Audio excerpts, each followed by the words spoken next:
Good morning students. आज हम कविता के लघु उत्तरीय प्रश्नों के बाद दीर्घ उत्तरीय प्रश्न करेंगे। दीर्घ उत्तरीय प्रश्नों में आपका पहला प्रश्न है, इस कविता का सार अपने शब्दों में लिखिए। तो आपको पता होना चाहिए सार क्या होता है। सार का मतलब होता है कि पूरी कविता का अर्थ अपने शब्दों में या अपनी भाषा में लिखना होता है। तो यह कविता आप सभी को समझ में आ गई है।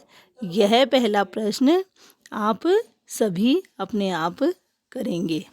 अब अगला प्रश्न देखिए। दूसरा प्रश्न है आपका दीर्घ उत्तरीय प्रश्न।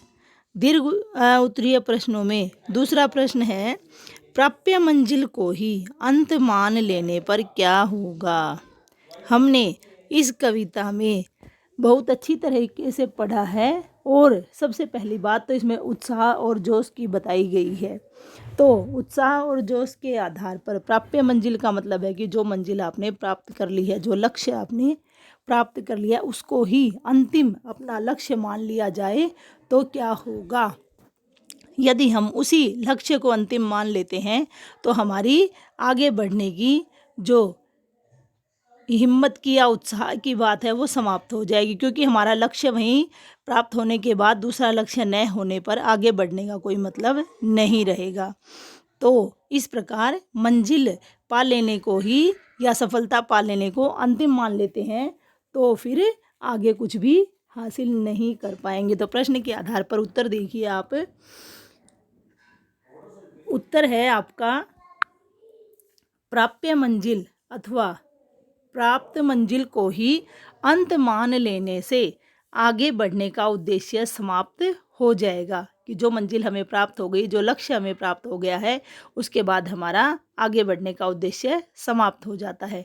निरंतर आगे बढ़ने की, कुछ नया करने की इच्छा और नया इतिहास बनाने के सपने भी पूरे नहीं हो पाएंगे, क्योंकि हमने अपनी उस मंजिल को प्राप्त कर लिया और उसके बाद हमारे आगे बढ़ने की कोई इच्छा नहीं है, तो हम वहीं के वहीं रुक जाएंगे, आगे बढ़ने के बारे में बिल्कुल भी नहीं सोचेंगे। अतः जो मंजिल हमने प्राप्त कर ली है केवल उसे ही प्राप्त करके रुकना नहीं है। दूसरा प्रश्न देखिए। कवि का मुख्य आह्वान है निरंतर आगे बढ़ने का, कवि के अरमान क्या है। हमने कविता में यह बहुत अच्छे तरीके से पढ़ा है। कवि का मुख्य आह्वान यही है कि निरंतर आगे बढ़ो।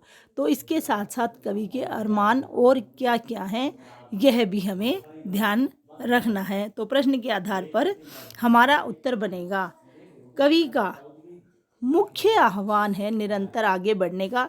यही प्रश्न में हमें बताया भी गया है। इसके अनुसार कवि के अरमान बलिदान होकर भी कुछ करने के हैं, मतलब वह अपने को बलिदान करने के बाद भी और कुछ करना चाहता है, अर्थात उसकी जो इच्छाएं हैं उससे अधिक देश पर बलिदान होकर उसके लिए कुछ कर गुजरने का साहस अधिक ऊंचा है, सर्वोच्च है। अर्थात वह कुर्बानी देने के बाद भी और भी कुछ करने की सोच रहा है, अभी उसका मन इतने से कार्य से नहीं भरा है। अर्थात कुर्बानी के बाद भी वह सोचता है कि मैंने देश के लिए यदि स्वयं को बलिदान कर दिया है या कुर्बान कर दिया है तो वह भी एक तुच्छ या छोटा कार्य ही है। तो इस प्रकार निरंतर आगे बढ़ने के आह्वान के साथ साथ कवि का अरमान है कि वह अपने आप को कुर्बान करने के बाद भी कुछ कर सके, ऐसा उसका अरमान है। तो यहाँ पर हमारा तीसरा प्रश्न भी पूरा हो जाता है। इसके बाद अब आगे जो प्रश्न है उसको देखिए। चौथा प्रश्न है आपका, आशय स्पष्ट करो। आशय स्पष्ट करो का अर्थ होता है कि जो यहाँ पंक्ति लिखी हुई है उसको आपको अपनी भाषा में उसके अंदर जो बताने का प्रयास कवि के द्वारा किया गया है वही आपको बताना होता है।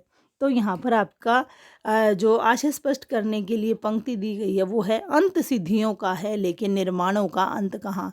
कविता में यह पंक्ति आई थी। इसके साथ साथ अन्य पंक्तियाँ भी कवि ने और हमें बताई थी, जिसमें इसके साथ साथ दूसरी जो पंक्तियाँ थी वो था कि अंत पहाड़ों का है लेकिन अभियानों का अंत कहाँ। तो ठीक उसी प्रकार यहाँ पर कवि इस पंक्ति के माध्यम से हमें क्या कहना चाहता है यह समझिए।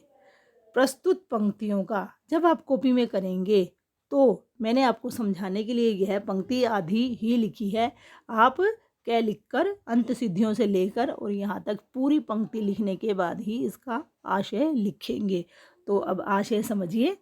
प्रस्तुत पंक्तियों का आशय यह है कि किसी भी कार्य को पूर्ण किया जा सकता है, लेकिन उसके बाद दूसरा कार्य शुरू नहीं किया जाएगा तो जीवन में विराम आ जाएगा, अर्थात जीवन ठहर जाएगा।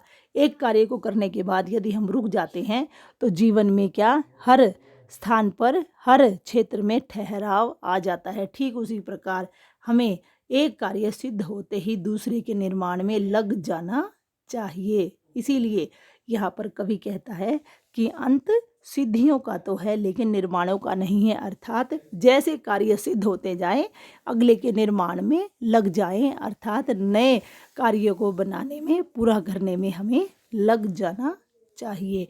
तो इस प्रकार यहाँ पर आपके इस पंक्ति का आशय स्पष्ट हो जाता है। अतः आज आपको इस पाठ के दीर्घ उत्तरीय प्रश्नों में इन्हीं प्रश्नों को करना है। आज आपका यही लिखित कार्य रहेगा। आपका दिन शुभ हो। धन्यवाद।